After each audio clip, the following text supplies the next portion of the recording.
बोलो जयकारा बोल मेरे श्री गुरु महाराज की जय, साचे दरबार की जय। मनुष्य जन्म को पाकर आत्म तत्व का प्राप्त करना जीव के लिए नितांत ही आवश्यक है। आत्मबोध प्राप्त किए बिना इसका जीवन बिल्कुल निरर्थक है। यह आत्मज्ञान कैसे प्राप्त होता है? वेद कहत बुद्ध कहत है, तू पुनि चिंत विचार। आत्म चेतन नित्य है, देह अनित्य निहार। वेदों शास्त्रों के अनुसार आत्म तत्व नित्य और चैतन्य है, अर्थात सत चित आनंद है।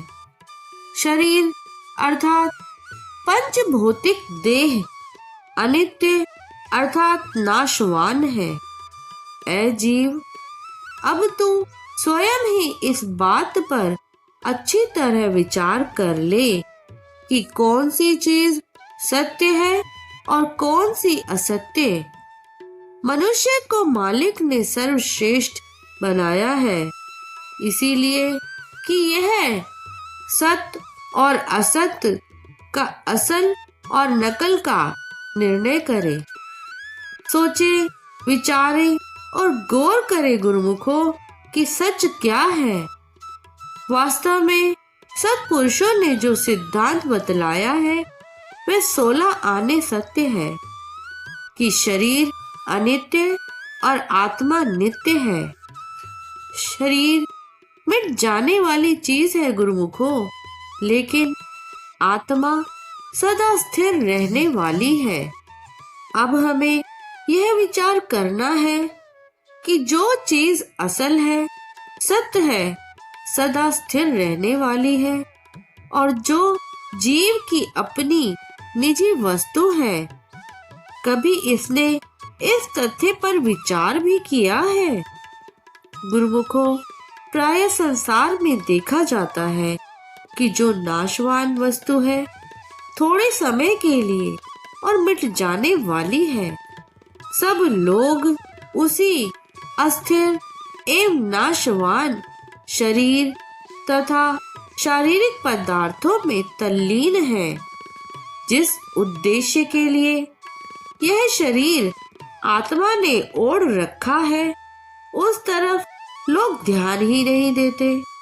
सत्पुरुष फरमाते हैं गुरुमुखों कि यह नश्वर शरीर तो आत्मा की उन्नति करने का साधन है, जो मालिक ने कृपा करके आत्मा को थोड़े समय के लिए प्रदान किया है।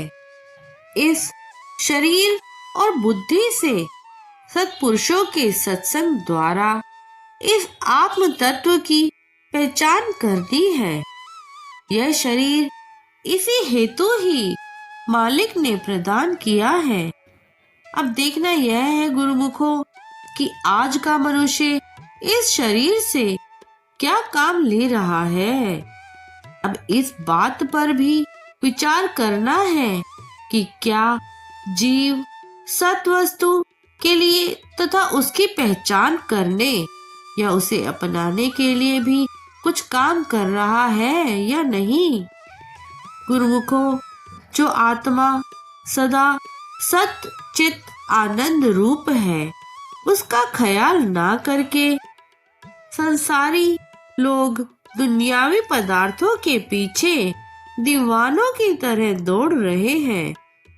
संसार में जितने भी काम हो रहे हैं, सब शरीर के लिए और शारीरिक सुख उपभोगों के लिए हो रहे हैं।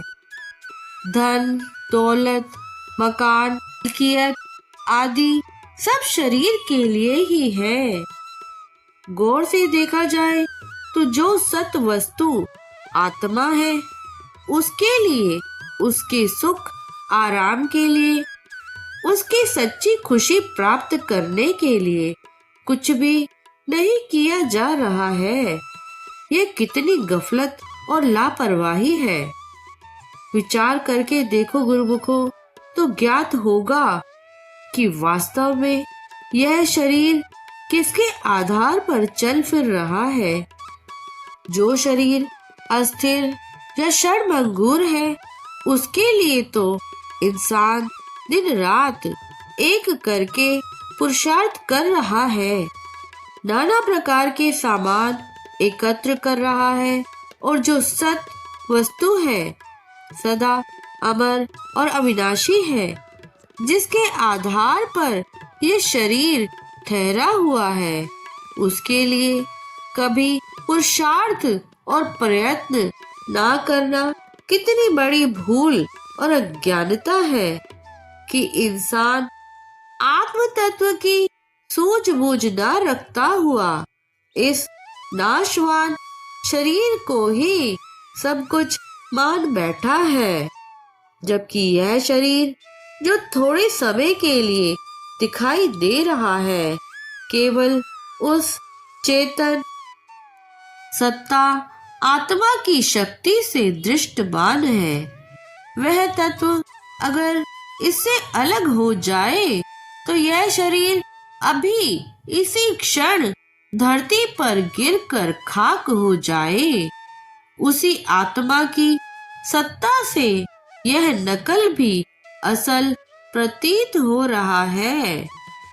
तनिक इस बात पर विचार किया जाए कि मनुष्य जो आंखों से देखता, कानों से सुनता और हाथों से काम करता, पांव से चलता फिरता, त्वचा से स्पर्श करता और जीवा से बोलता है, यह सब किसकी शक्ति है? किस शक्ति के आधार पर यह सब काम कर रहा है? इस बात पर विचार करने पर ज्ञात होता है कि यह सब चेतन आत्मा की शक्ति है, जो इस शरीर में बैठकर इसे शक्ति प्रदान कर रही है। जब वह आत्मा इस शरीर से अलग हो जाती है, तो क्या फिर ये कान सुन सकते हैं या आंख देख सकती है अथवा हाथ पैर चल सकते हैं? बिल्कुल भी नहीं। यह सब शक्ति तो आत्मा की थी।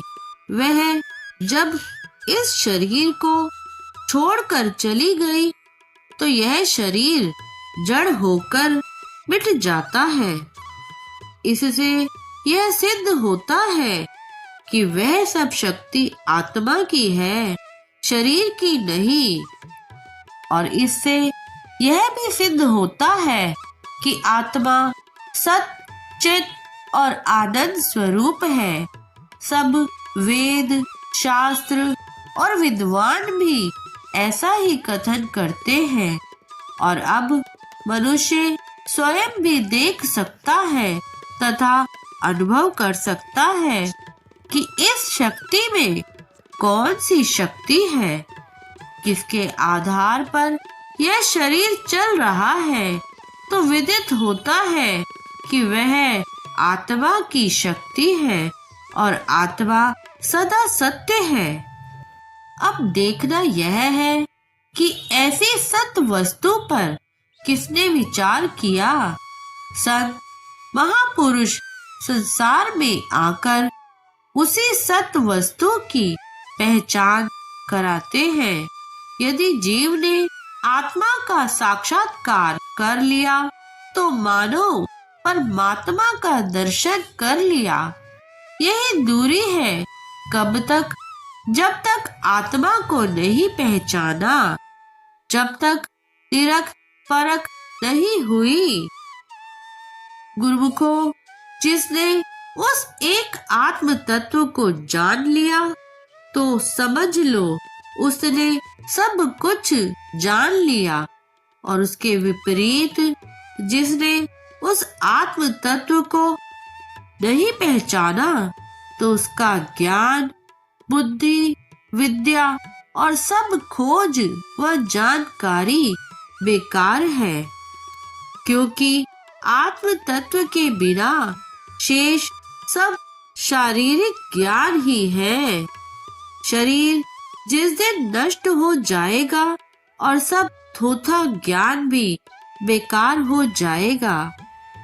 बोलो जयकारा बोल मेरे श्री गुरु महाराज की जय, साचे दरबार की जय। सौभाग्यशाली गुरुमुखों, आज का ये वीडियो यदि आपको अच्छा लगा हो तो इस वीडियो को लाइक कीजिए, ज़्यादा से ज़्यादा इसे शेयर कीजिए और यदि आपने अभी तक इस चैनल को सब्सक्राइब नहीं किया है तो प्लीज़ इस चैनल को सब्सक्राइब कीजिए और कमेंट में जय सच्चिदानंद जी ज़रूर लिखें। जय सच्चिदानंद जी। गुरुमुखों, आप थैंक्स और ज्वाइन का बटन दबाकर इस चैनल की आर्थिक मदद करना चाहें तो कर सकते हैं। जय सच्चिदानंद जी।